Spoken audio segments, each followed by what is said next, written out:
Okay, all right. Good morning, everyone. And good morning to the participants who are joining us. I'm Holly Masick. I'm the Executive Director of the Rochester Downtown Alliance, and this is our Q3 Downtown Stakeholders meeting. And I appreciate all of you joining us here today. Generally, this event is intended for our about 300 downtown stakeholders, but because we have City Council candidates with us today, and also because the topics that we're covering are very, very interesting to a lot of people, looking at the future of downtown in response to COVID-19, in response to so many other influences around us, we are going to make this meeting publicly available after we run it. And we also have representatives from ABC6 with us here today. And so portions of this will likely end up on the evening news as well. Just wanted to make you all aware of that. It is no secret that this has been a challenging year for downtown Rochester. We have had COVID-19, as everyone across the country has. We've had pressures from construction. We've had changes in employment patterns downtown. And so today, as we were putting together our program, it was very important to us that you hear from the speakers who have been responding to the crisis at hand, and also from the speakers who are going to have influence on what the next many years of our downtown are going to look like. And so with us today, we have Aaron Parrish from the City of Rochester, Lisa Clark from Destination Medical Center, and Aaron Sexton from Mayo Clinic. They will be speaking to things that have come in the past, especially with Destination Medical Center. They will be speaking to the immediate response that the city has been making to our COVID-19 economic crisis, and also to what the future of downtown may look like.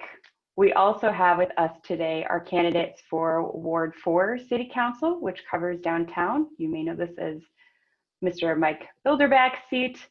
And we have with us our candidates for City Council President, or the at-large seat. It will be moderated by Rachel Wick and Carissa Drake from ABC6. Very grateful to have them here. And so the first portion of our program will be 4-minute presentations, and then we'll move into candidate Q&A with questions that have been asked ahead of time. And throughout the presentation, you're welcome to use our chat feature to submit questions to either the candidates or to the presenters, and we'll cover those in the last portion of the program. Lauren, have I missed anything? I don't think so. Okay, excellent. And so if you've ever been to one of our stakeholder meetings before, we tend to torture our presenters a little bit with this 4-minute Pecha format where they have 20 seconds per slide that automatically advance. We eased up on that a little bit. We have a lot of delays when we do this on Zoom, so they are going to do their very, very best to stick to 4 minutes. We have a tight program today. And then as we're doing Q&A with the council candidates, we're also going to try to keep those answers short so everybody has a chance to speak. And that is my polite way of saying, please, all of our illustrious presenters, don't be offended if somebody cuts you off. We're just trying to move the program along. All right, so without further ado, I'm going to mute myself and I'm going to hand it over to Aaron Parrish. All right, thanks, Holly. Really appreciate the opportunity to be here today on behalf of the City of Rochester. I just want to thank everyone in the downtown community. As you mentioned, it has been a challenging time, but a time that's also marked by some opportunity. I want to just give a quick update on some of the CARES response and things that we've done in the economic recovery space with many partners. And I want to just emphasize on the front end of this that the RDA has been a go-to partner for us at the city on many fronts, and the work that we've done to help you, to help the community, has been enriched by the partnership that we've had with Holly and her team. So thank you for availing her and the team to help out the community. So in March when this hit, the City Council very much had the foresight to say we need to get out there early and doing something. We did this with the idea that we weren't necessarily going to have anything coming, but we did a number of important things, including Keep It Local micro grants. We set up a hotline. We did a lot of work in the parking space, a lot of work on outdoor dining once the initial reopening started to happen. And then in late July or in July, we were blessed with the opportunity to receive some CARES funding, of which we have 5.1 that's been allocated to support people and to support economic recovery. I want to just highlight a few of those, but also note that our county partners have a significant amount of CARES funding too that they're investing strategically in the community. As many of you know, our RPU Utility Assistance Program has gone quite well. We've actually received over $1 million of applications, and most of that's been programmed to date and been provided to businesses that do need that relief and assistance. So they're pretty much at the cap in terms of the amount that they're able to provide. We're also, while we're trying to help people where they're at and with the needs that they have right now, we also realize that there's going to be many things that change with the pandemic, and so we wanted to partner again with the RDA at a higher level and really do another round of Keep It Local grants, so our local service providers can be partnered in with a local business, and we can keep these dollars locally relevant in our community, but really thinking about how do we do business and engage moving forward, and how do we have those strategic pivots. We've also invested in Rochester Ready. We know that without a very strong position in the public health space, which our county is leading, Mayo's been integral on, DMC and many others, that we aren't going to be able to stay open, and the governor is going to have to change the dials. And so, we really approach a lot of this with the data perspective, but we have a team that's formed around Rochester Ready, really to market and promote and do many things to help us stay going. License program is a program that we actually have only received $141,000 worth of applications for, so we have significant funding there. There's over 100 eligible people that have not yet applied for that, and so we have extended that award period out and encourage people, if you have a license with the city, do apply. And if we aren't able to fully award that out, we'll reconsider appropriating that funding into an area that makes sense. The downtown is everybody's neighborhood, and so I want to highlight a few other things. Appreciate the RDA and our neighbors' partnership on our Neighborhood Arts and Artist Support Program. Cindy Steinhauser on our team is really taking point on this, but some of the things you're starting to see out there in terms of music in the downtown, and the mural program is coming out of that. We've also worked on our conservation core to really focus on sustainability, but also getting people the opportunity to work. We know that a lot of our youth have been challenged at this time to find work, and this is an opportunity to do that while doing something for sustainability, planting trees, cleaning parks, removing non-natives, as well as folks experiencing homelessness also need to have that opportunity for social distancing. And we need to make sure that we have the opportunity to ensure that our skyways are safe for our medically vulnerable clients in the city. And so we have invested a lot in partnership with the county as well to provide opportunities there. So just a pitch, the mural program is coming up. The deadline for that is the 10th. License program reconfigure or extended application date on the 11th. And we're trying to do this all through the lens of making sure that we do the appropriate outreach to diverse populations because they have been disproportionately impacted by COVID. The Diversity Council has been a great partner, and we also are looking for many partners in that space. And within our programs have done a lot of work with targeted businesses. So that's a strong value of ours. Also, the Civic Center is a great story. They've repositioned. They are making enhancements to help bring that tourism back. But in the meantime, they're trying to meet the community where it's at. So they've served as the day center. They're looking at some opportunities for childcare. And so I really appreciate how, they have been such a strategic partner as well. Lastly, just wanted to leave the group with a couple of items of interest. We have tried to think about backing down the construction program for next year, realizing that depending on how public health indicators go, that a lot of businesses will be trying to re-engage and stand up again. We do have a few projects that may go, but it will not be to the same level as this current year. If funded, we have federal application funds out for North Broadway reconstruction. That is pretty funding dependent, but it is a project we've talked about in the past. Discovery Walk is a partnership with the DMC. We'd be looking at potential initial construction in fall of 2021, but really primary construction into the spring of 2022. And that's just really a great placemaking opportunity and extending that heart of the city out. We have a project over on 12th and 13th for sewer. Think the Canadian Honker and Caribou area there. That's predominantly sewer work, but just a note, that's a project we're evaluating and trying to do business outreach on now. And the mini planning efforts, just to wrap up, rapid transit, that downtown waterfront south area, the riverfront planning, and then bike and ped planning. So a lot of important things that as a community we're thinking about moving forward. So thank you for the opportunity to talk today. And I really look forward to answering any questions that folks have at the end of the presentation. Thank you.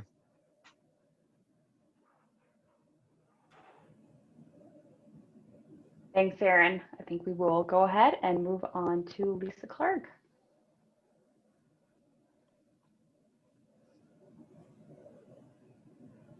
Who is there? I'm on. Okay. Aaron, I was clapping for you, just so you know. You couldn't hear it. Yeah.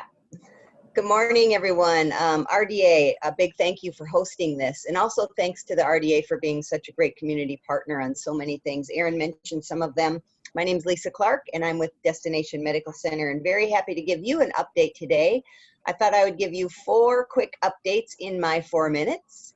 The first update is a bit about our update to our DMC development plan. We are in the middle of an update to our development plan. Every 5 years in the law, it is written that we need to do an update to the plan.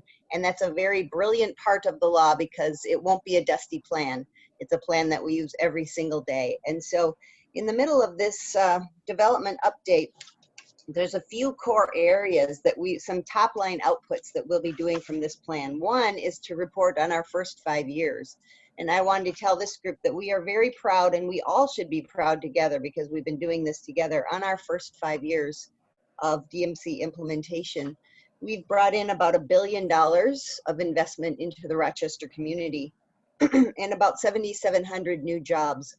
All of our goals right now, we've exceeded all of our goals in the first 5 years of the DMC development plan. And again, it's in all areas of office, retail, hotel, research. And basically what it comes down to is the $963 million of investment, bringing private investment to Rochester from all over the country, actually. For every $1 of public investment that we have spent, about $10 of private investment has come in to the community of Rochester. So that's a pretty good deal, I would say, and we're quite proud of that, and we hope that that will continue. So kudos to the success, not only of this to the city, to DMC, but to the community and the partners, the community partners as a whole. Again, all of this is happening with all of us working together.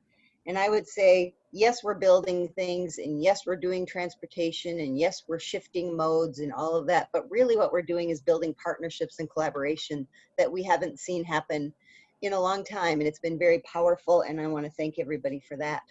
The big question on the table, of course, is, and now what about the looming COVID-19? What's that going to do? So part of our 5-year update, which people are most interested in, and we'll be getting a lot of community input on this, is the COVID-19 impact analysis.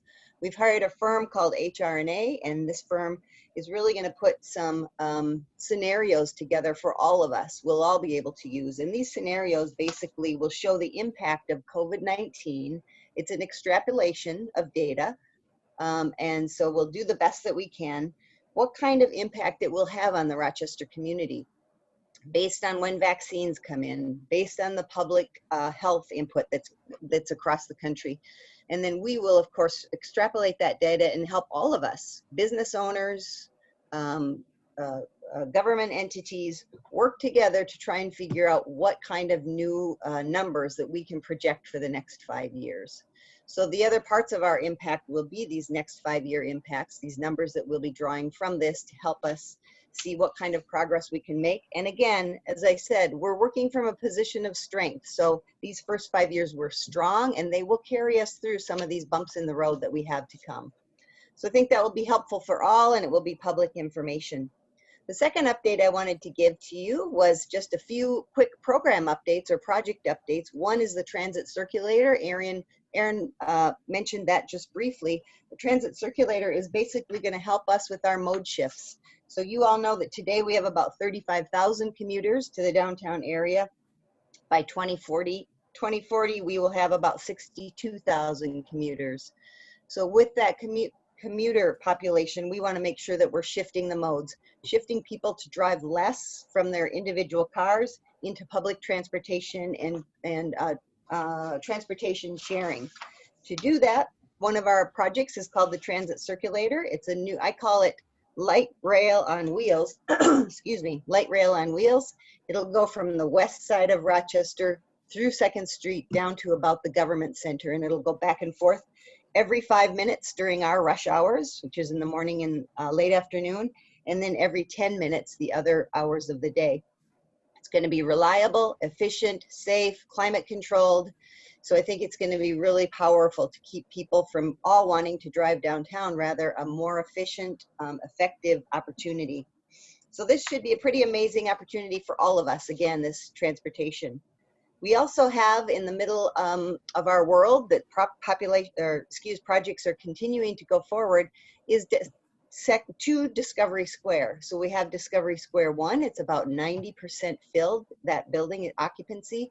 We will be breaking ground either the end of this month or early October on 2 Discovery Square. We're thrilled with that. That's a project that will bring in jobs, investment into this Rochester, new companies never before seen in Rochester or Minnesota, and we believe that's a gem for economic impact. Lisa? Yes? Oh, your time is up, but I'll give you 10 seconds to finish your. The final update I wanted to share with you was on Heart of the City. You've seen the construction downtown. 2 of those roads, Broadway and 2nd Street, are open now, and we're very thrilled that this is going to be a welcoming space. It's going to be a beautiful, amazing space for people to shop, people to eat, people to drink, people to play. So that will be open next year, and we're thrilled to introduce that space next year. Thank you. Thank you very much for the update, Lisa. And I just wanted to remind everyone that has questions for our presenters to use the chat, to use the Q&A feature, not the chat feature. That's where we're collecting them. All right, and so I believe we're ready to move to Erin Sexton. Get unmuted here. There we go. All right, well, I am Erin Sexton with Mayo Clinic, and again, we'll just add to the thanks of Holly for including us in this program today, and the chance to talk to you a little bit about our COVID-19 response and some of where we see things going from here. So with that, I'm going to advance and hopefully stick to my 4-minute time frame here, maybe. Oh, there we go. All right. So I'm going to start with a real statement of the obvious here, that this year has been exceptional in so many ways. And so I want to start with a little bit of a trip down memory lane. So in early 2020, first of all, COVID-19 had not even been reported in the United States. And by the end of February, we had domestic cases and evidence of community spread here in the United States. So just a little bit of how fast things have changed as we've looked to confront COVID-19. And Mayo Clinic's response followed this timeline incredibly closely. So in late January, we stood up what we call our Health Incident Command Center to address our planning, logistics, and operations to be able to respond to COVID-19. And in about early March, the state also began its response to address the myriad of really emerging issues at the time. And that was everything from supply chain disruption and PPE shortages to ICU capacity and ventilator availability.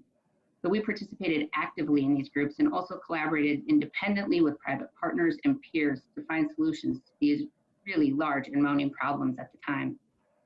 So, and at that same time, strong collaboration and partnership with Olmsted County Public Health, OMC, and the City of Rochester formed quickly and have stayed in place throughout the pandemic. So I want to spend a little bit more time on collaboration because I think this has been such an important piece of our response to COVID-19. The response here locally is really a showcase in collaboration, resulting in things like a community testing site, joint communications, joint emergency preparedness planning, and regular communication across teams to ensure a strong response locally and across the region. We've been proud to be a partner on these efforts, and I think it's really greatly benefited our region here especially. We've also forged partnerships at the state level, including the Minnesota Statewide Testing Partnership. And under that partnership, Minnesota has now increased its testing capacity to over 20,000 and have completed, as of yesterday, more than 1.6 million tests in the state. And at the national level, we've partnered on research, including being the lead institution for the government-supported convalescent plasma expanded access program. So we've always embraced teamwork, but I will say the response to COVID-19 has been truly a union of forces across this community.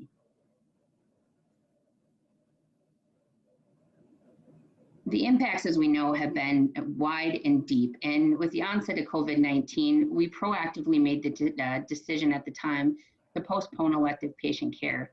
And while it was absolutely the right decision and right thing to do, it did significantly impact our finances and led us to really take historic steps of reducing our reducing salaries for most of our staff, as well as furloughing a number of our employees.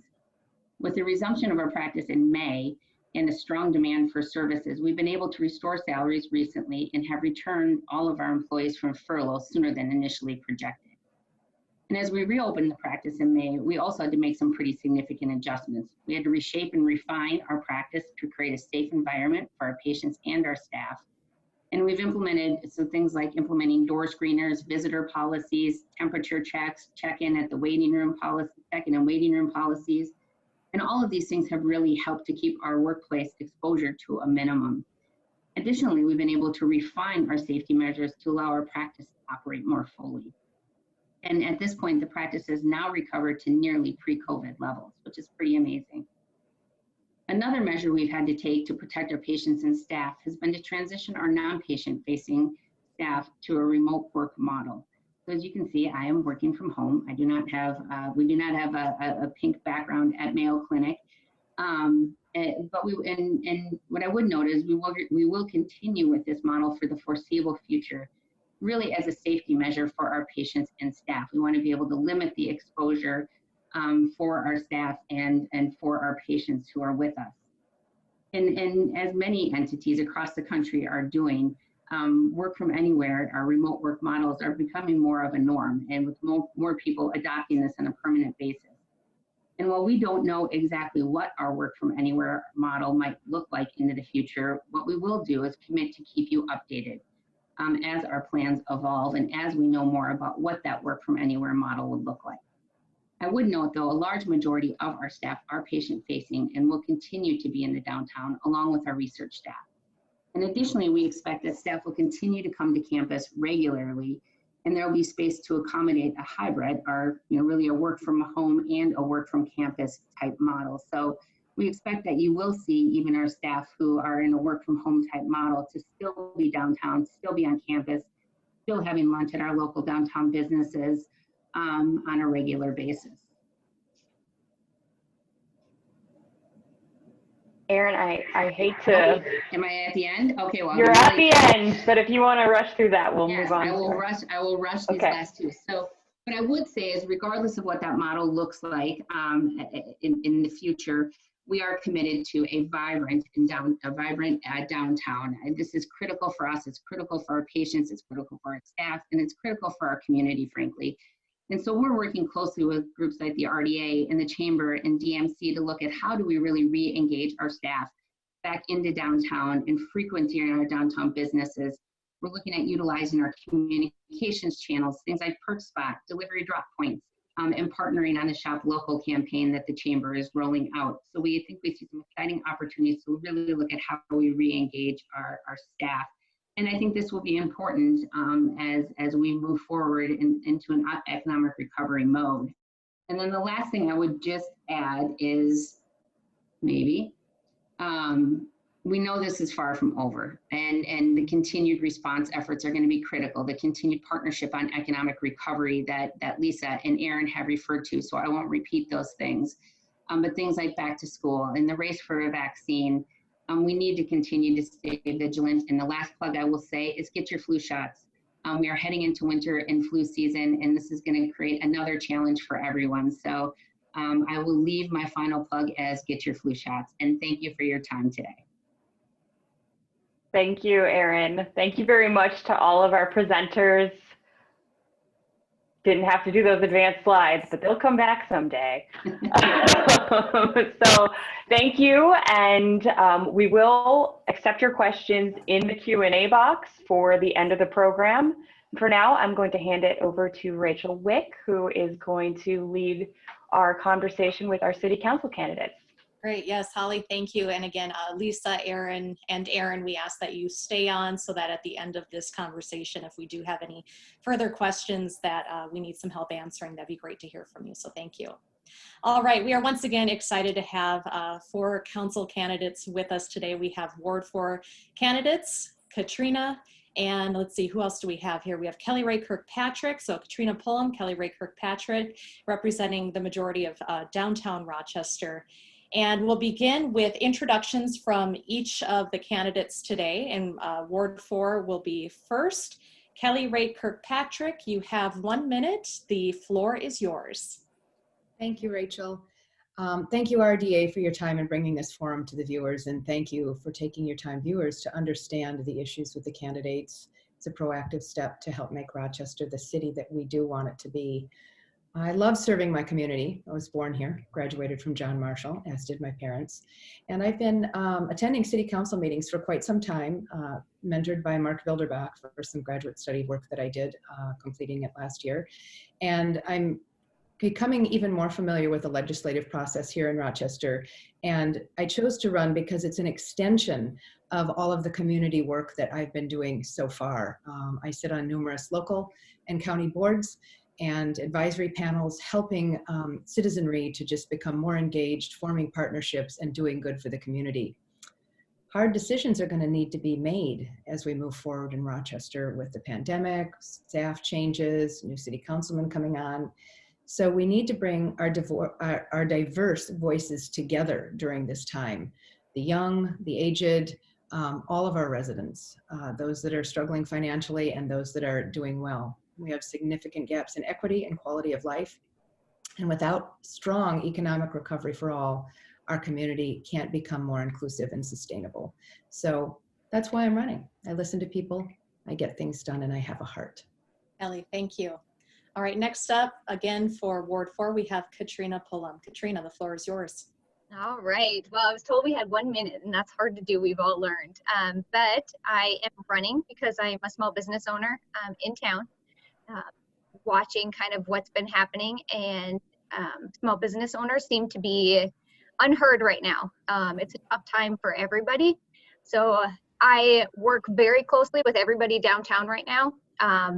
There isn't a business owner downtown right now that I have not tried to reach out to and speak with and find out what they need and what's truly going to help them get through this pandemic. I hope to be a voice for them. Not everyone truly understands what it is like right now for small business owners, and it's tough. It's really hard. And I think it's so important right now that as we try to come through this pandemic, that small business owners also have a place on city council. They need to be heard. It's hard to understand what is needed when you're not there in the shoes. You don't have a staff. You have to keep employed, and you don't have a building you have to pay for and things like that. So I am running to be a voice for small business owners.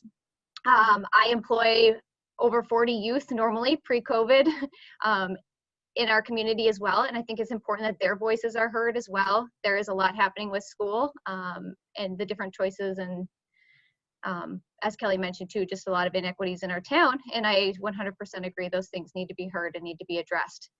Katrina, thank you. Yes. I know it goes fast. It's a fast Time to go over, I told you. I know, it's okay. Thank you so much, Kelly Ray Kirkpatrick, Katrina Pullum. Moving over now to the council member at large seat, we have Kathleen Harrington and Brooke Carlson both running. Kathleen, we will begin with your introduction. You have 1 minute on the clock. Make sure to unmute. Okay, now start the clock. Perfect. Thank you, Rachel, and thank you for the opportunity, RDA. I know so many of you. I've worked so closely with so many of you over the past few years, and I just want to take this moment to tell you a little bit about myself, because it's been fascinating during a campaign to see what people think of you, what they think of you because of the positions you held or what you look like. And I would hope that I want to give you a little insight into myself today. Some of you may know, but not many, that I purposely left Mayo, a good job at Mayo, when the chamber went into crisis. And I did that because I believe, and I do today, that in a community with one very large employer, the voice of small business, the voice of the nonprofits have to be heard. And I left to do that. And I hope over these few years, as working with you and you've gotten to have comfort and confidence in my ability to listen and to lead and to make change in an organization, to refocus it on its mission on service, change to work with the city and the county to make sure they appreciate the cost, the impact of the imposed costs of doing business in this community. I am very focused on the downtown core. You're critical to the future of our success. You've been hit so hard, and I want to continue to work with you to bring fiscal discipline to the city and increase focus on what we must do to promote and preserve small business in our community, especially in our downtown core. Thank you. Kathleen, thank you. Up next, again, for Council Member at Large, we have Brooke Carlson. Make sure to unmute, and a minute is on the clock. All right. Thank you so much. And hi, everyone. I know that the audience on this call live and breathe daily how difficult these times are, and we're all being asked to make very tough decisions to move us forward. I was born and raised in Rochester, and it's both my job and my passion to work every day to bring the public and private sectors together to find shared solutions to some of our community's most significant challenges.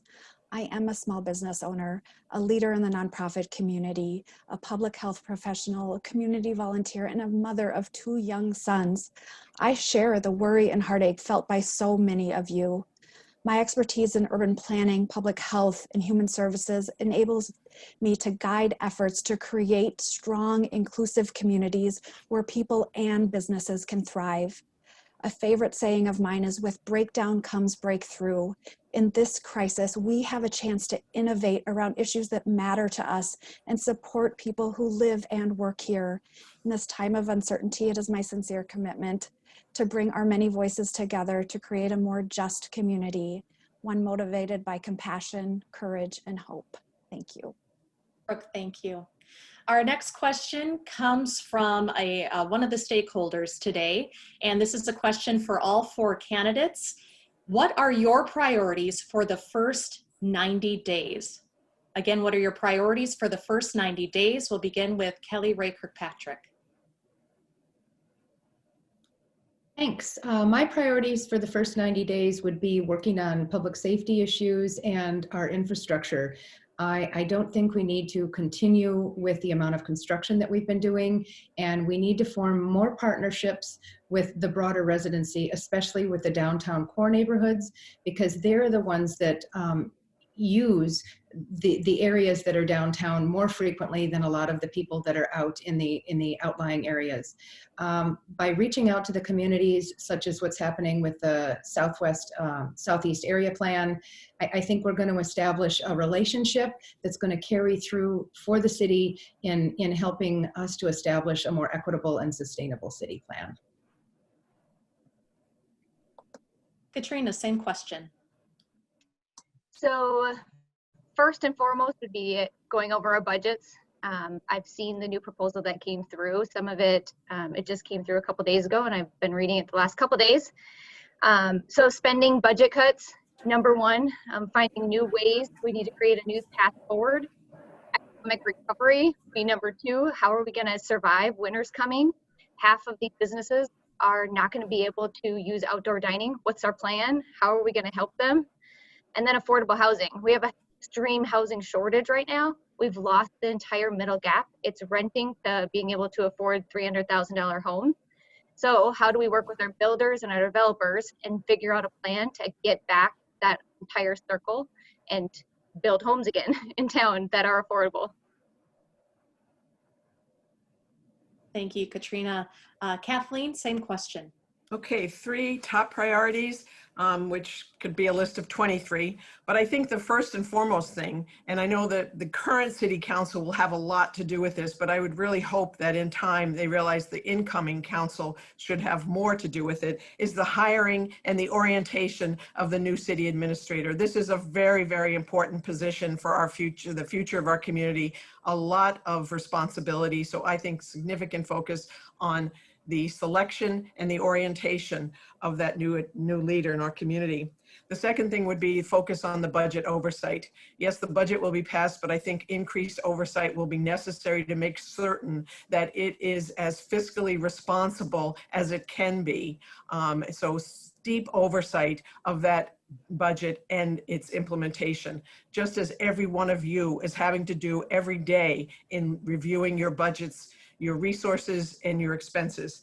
The third thing I would really want to focus on is an examination of the city's commitment to economic development, and definitely the city's commitment to the preservation and of small business. I think small business and the expenses that are put on them should not be a profit center for the city. It has to be something that we look to do, and I'd like to really start to have an economic impact analysis capability in our city to look at the impact of proposals on small businesses' ability to grow and to thrive, as well as to be able to produce affordable housing. Thank you. Thank you, Kathleen. And finally, Brooke, what are your priorities for the first 90 days? Sure. We're facing a terrible public health and economic crisis that affects every one of us, regardless of our political stance, and disproportionately affects small business owners and people of color. We're all in this together, and like so many of you, I'm so worried about our finances and our health of our families, our friends, and our neighbors, and how we're going to get through this together. We're facing an impending eviction crisis, and almost no one has a good solution to childcare right now. So whether you're a business owner or an employee of a business in our community, these are really critical factors that we need to focus on and get on top of. The problems are big and complex, and we need to the city needs to dig through our toolbox to think creatively and innovate around solutions. And we need to do this in collaboration with the private sector and our public sector partners. Also, my skills are in facilitation. So like many of you, I'm sick of the divisiveness present in seemingly the smallest issues on the council. So I'm looking forward to facilitating a much more positive dynamic and have productive forward-moving conversations at the council. Thank you. Thank you, Brooke.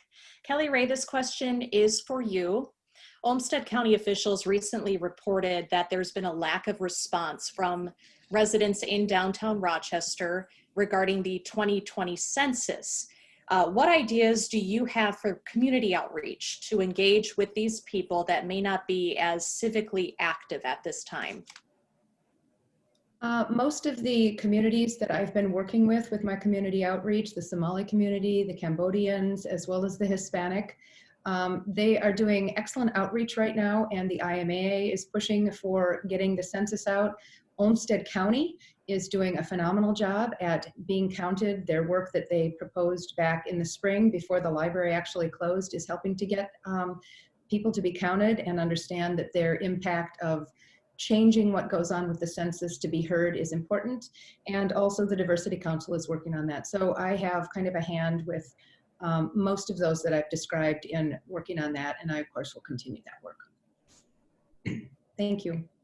Thank you. Kathleen, a question from Hal Henderson. Do you have ideas for incentives to attract businesses to downtown to backfill the spaces of those that have left or are considering leaving? Additionally, do you have ideas for incentives to make the proposed historic district more attractive to the building owners in the proposed district? So kind of a two-part. Two-part. Well, let's tackle the first part, historic district designation. I am really grateful that the city listened to the work that was done by the residents and the property owners, and I was very fortunate to be able to help in organizing.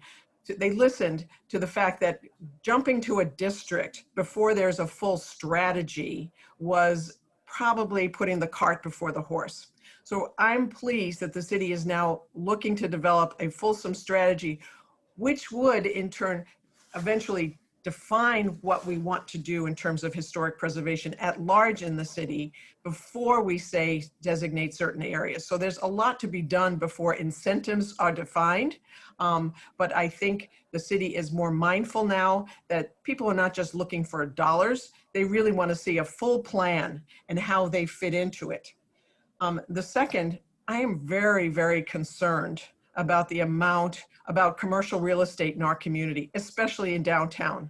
I think these transitions we're going to be facing are very, very significant.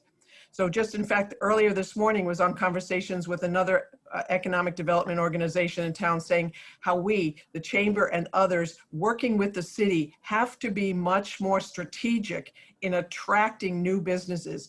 Define greater tools that can bring businesses to our community, as well as preserve and protect the ones we do. It is frightening to me to see other communities like Pine Island take businesses away from us with greater incentives. We have to be thinking the same way, not just about preserving and protecting our largest private employer, which is critical, but having a facility in the city government that does indeed look to attract with incentives, with tax incentives, with energy cost reductions, attract new businesses and preserve the ones we have.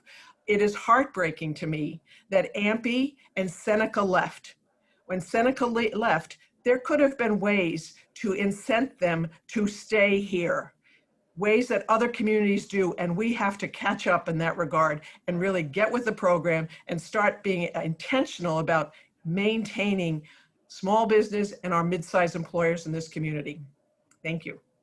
Thank you, Kathleen. Katrina, this next question is for you.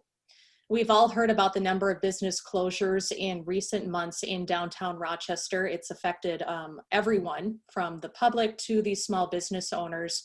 What role do you think that government should or could play in addressing the challenges of these small businesses in response to not only COVID-19, but the downtown construction as well?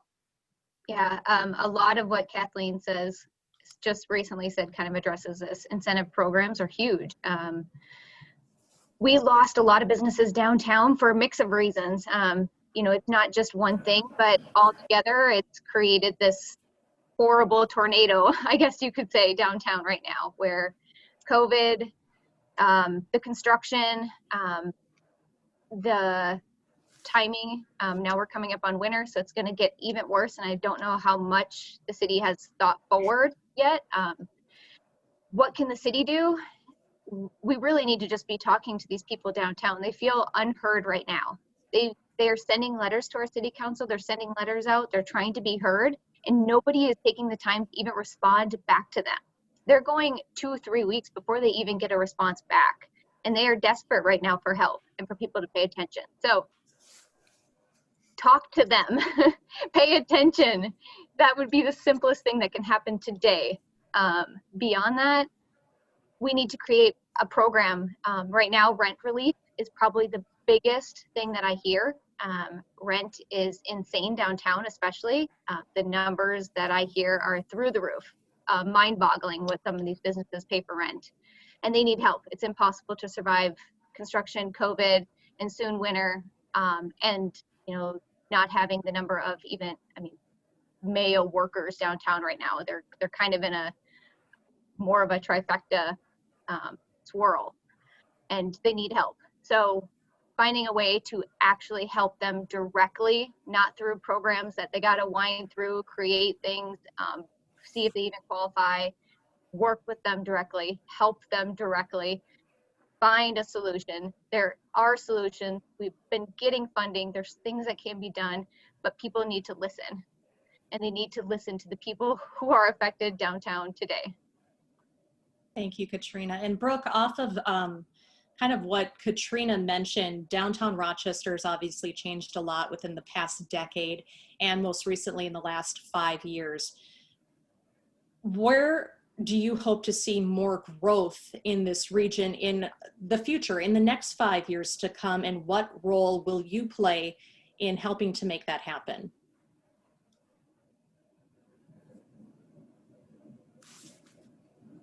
Sure, thank you for that question.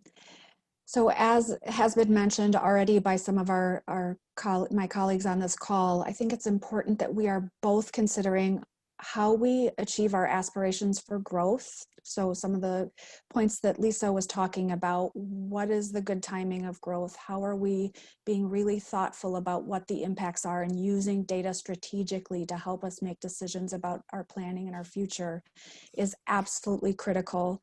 We don't want to just grow because we need to grow. We want to be thoughtful about how we support the businesses and the people who are living downtown and living in this community, and then think about where there are increased opportunities to add infill development and other growth opportunities within our existing infrastructure, so we save on some of those costly expansions at the edge of our city because of the costs related to infrastructure. So it's not one or the other, it's how do we thoughtfully assess our options, make sure we're engaging our citizens and residents of our community and our different sectors in a really authentic way to help guide our decisions. So again, my strengths are in assessing landscapes and different perspectives across our community. This is a chance to bring my skill set to figuring out how do we find that shared value? How do we make decisions from a place that's grounded in what's best for our community? Thank you. Thank you, Brooke. This next question is for all four candidates. We'll begin with Kelly Ray. And it's a very fun question because it's wishful thinking, but it could happen. You never know. If you received a $1 million grant to use for Rochester in any way that you wish, what would you do with that money and why? Oh, this is a fun one. I was actually asked this question by the Latinx community when I did one of the Meet the Candidates at Parkside Park back in July or early August. So unfortunately, the $1 million would not be nearly enough to do what I'd like to do, but the Southeast Area Plan, the waterfront, that area, I believe, really needs to stay intact. I don't believe that it should be parsed out to numerous owners, and I think it needs to be developed with a cohesive plan to establish green space, to establish housing that is equitable for all residents of Rochester, to establish stormwater management so that we can repair that area of our river that is so dirty right now, and a lot of that comes from agricultural issues, but we need to kind of come up with a cohesive plan that meets all of our needs, the environment, the people, and the economics of our city. And I think the way to do that is to make sure that what we have is a plan instead of numerous developers coming in and sort of doing individual things on their own. Thank you, Kelly. Katrina, the same question. If you had a $1 million grant to use for the city, how would you utilize that money and why? So two different completely scenarios. Right now, middle of COVID, you gave me $1 million. It's going straight to small businesses, into our economy to survive, without a doubt, directly to help as many people as I could possibly help today, just survive COVID. If you gave me $1 million outside and our economy is thriving and I could do whatever I wanted in this glorious world like 2 years ago, I would give it to our families in town. We, for some reason, have nothing for young people to do in this town. And when you have nothing to do, just like growing up out in the country, you go to cause trouble because you have nothing to do. I think that there are so many things that this town, as huge and as much as we keep growing and as many families and young families we bring into this town, the lack of just things for them to do is low. So I would use it to do something great that not just today could be used, but that could be a fun family type entertainment center, giant water park, skate park, something great for our families in this community to use for the years to come. Thank you, Katrina. Kathleen, $1 million, what would you do? Well, at the risk of sounding be Debbie Downer, $1 million doesn't go far. We've seen the city get CARES money, the county get CARES money $4.5 million of CARES money devoted to small business support. 250 small businesses are going to get it. Probably 1,000 more need it. But so what I would like to do is to use it to do three things. One, leverage that money to get more money for investment. That's what I'd like to do. How do we use that money to find more money to bring into the community? And I'd bring it in for two things. One is really to support our small businesses and nonprofits, especially in the urban core. We need a strong urban core to be what we want this community to be. So I think we need a strong urban core. And then I think additional funds should be devoted to bringing in people who haven't felt like Rochester's for them, bringing in our new American community, our diverse community, and making certain that we have an infrastructure, a way to really communicate and get to know each other and meet each other's needs. We have to drive more diversity through community-based work, continue what is being done, but build on that. So I say strong urban core, leverage it to get more money, and really work to bring in people who feel like Rochester may not be for them. They may love Rochester, but as former Congressman said, he loved America, but it didn't love him back. And there are some people in our community who feel like they love Rochester and it doesn't love them back. And we have to make sure that that doesn't happen any longer. Thank you, Kathleen. Finally, Brooke, if you received a $1 million grant to use for Rochester in any way, how would you use it and why?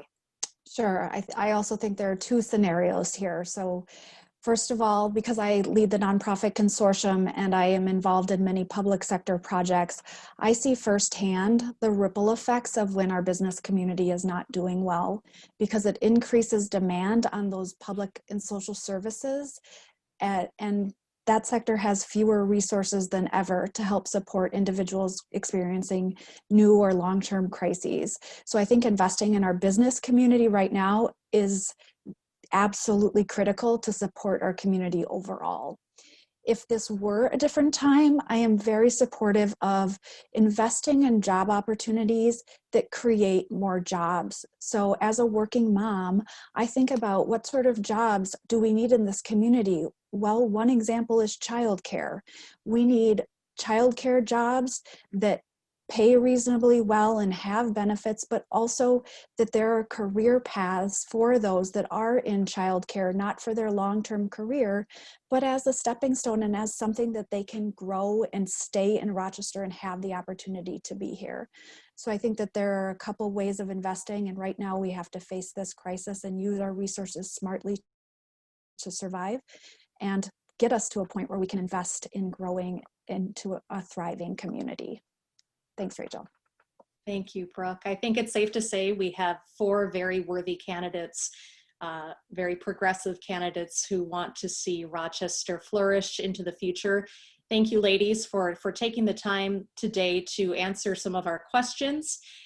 With that, we would like to ask Erin, Lisa, and Aaron to rejoin the conversation if possible until noon, just to maybe touch base a little more on some of the questions that were asked. And I'll start with you, Lisa. In the very beginning, you talked about the transit plan for Rochester and the significant growth that we're expected to see in the next few years.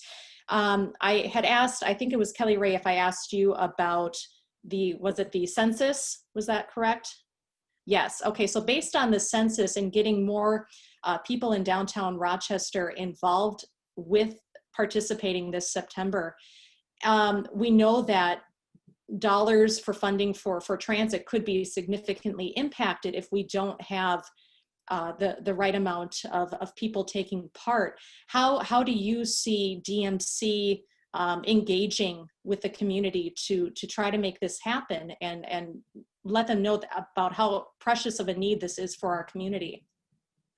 So first, the transit system that I was talking about is a $114 million project, which we expect to open in 2025.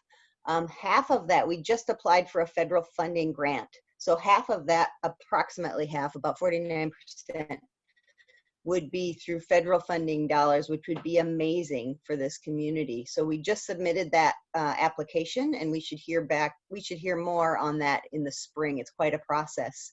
And then the other half of these dollars would come from the DMC, So that's a great example of how DMC and the city can work together to actually add an amazing transportation component to this community for transportation for all people. And we actually can absorb the expense on the DMC side and the federal funding side. So in terms of DMC input, we're asking for, over the next couple of months, we're asking for quite a bit of public input on things like where they would want the stations, in terms of the stations where you would stand and wait for the transit system, and what kind of element controls do we want to keep, so to keep snow and rain and that type of thing, and what kind of timing works best. We think 5 minutes is perfect right now during rush hour, but is 10 minutes the right time on off hours? So we'll be getting a lot of public input. And also remember, there's a lot of development that happens around a transit system like this. So there's great opportunity for investment in Rochester as well.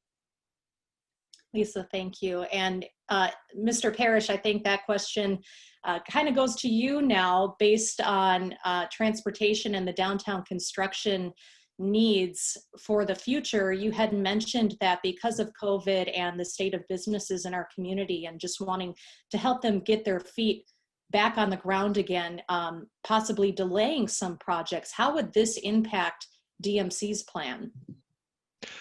You know, I think one thing that's important for people to understand as we've had conversations about rapid transit in particular is, you know, we were very invested in that. We've evolved the design to that point where we're able to submit the application. But I think as we walk this along through spring and we hear back, you know, we'll have a real opportunity to evaluate, you know, are we on track? Do we have to have some things reconsidered here? We still have partnerships to build out with the West Transit Village and operations. So there's still many, many moving parts. But I also want to say that there was a very significant projection for growth. Even if we only realize part of that projection for growth, you know, this is likely still something that's needed in order for us to have the right mobility strategy for our downtown. So I think, of course, COVID has had us reconsider some things temporarily. I still think we are doing projects next year. We are just trying to minimize the impact of those projects and make them more site specific so they're not so invasive as people are trying to get reestablished. Thank you, Aaron. And finally, Aaron Sexton will wrap up with you. Just Mayo Clinic, the largest employer in Southeast Minnesota and the heart of the construction area right now in downtown. How comfortable and are you feeling with the plan with DMC and the City of Rochester moving forward for clinic patients, for your employees as well? Yeah, well, thanks for that question. And you know, I probably should have moved one of my final slides up to the top, and just how critical a strong and vibrant downtown is. You know, many of the local businesses in downtown, the small businesses, are really the face of Rochester to our patients and visitors. You're welcoming, you know what kind of menu adjustments need to be made, you know, for people who have varying healthcare conditions. I mean, the warm welcome that this community gives to the patients and visitors who come here is phenomenal. And we also know that a strong downtown core is critical to our ongoing retention and recruitment of our staff. I mean, people want to have the amenities of a strong downtown and what we have to offer here. And so, you know, I think as we look ahead and to the work that DMC is doing, to the work that the small businesses are doing and trying to really sustain themselves through this time, you know, we want to make sure we're being a good partner and helping to promote a strong downtown and utilizing our opportunities and availability of our resources to reach our staff, communicate with our patients and the visitors who are coming to town to really, I think, re-engage people back into downtown. We know the construction's been a challenge for people. We know COVID-19 has been an incredible challenge for people. I think as we now start to move forward, we have to look at how we bring people back and how we bring people back downtown. I will also just call out and thank the downtown businesses for everything they're doing to keep a safe environment. You know, we know our patients' preferences have changed some, right? They're coming for healthcare issues and maybe don't have the confidence to go out and explore our downtown in the ways that they used to. Things like Rochester Ready, things that you're doing, having hand sanitizer, having really visible safety measures right there in your front windows are huge in terms of giving people that confidence to come back, both our staff, our patients, and our visitors. And so I want to thank you for the efforts that you're making to do that and to welcome people back. And we want to be a partner with you in doing that. Erin, thank you. And that's a very nice way to wrap up this forum. We want to thank the RDA, our panelists, the candidates for Ward 4 and council member at large for being with us today, ABC6 News, Mayo Clinic, City of Rochester. I don't know who else I missed at this point, but I will toss it back over to Holly from the RDA to wrap things up for us. Thank you. Thank you, Rachel. Woo. Thank you. Yes, great job. Thank you all of you for your time today. Thank you to our audience for joining us today. This will be recorded and you can share it further if there are others you hoped would be able to see this today.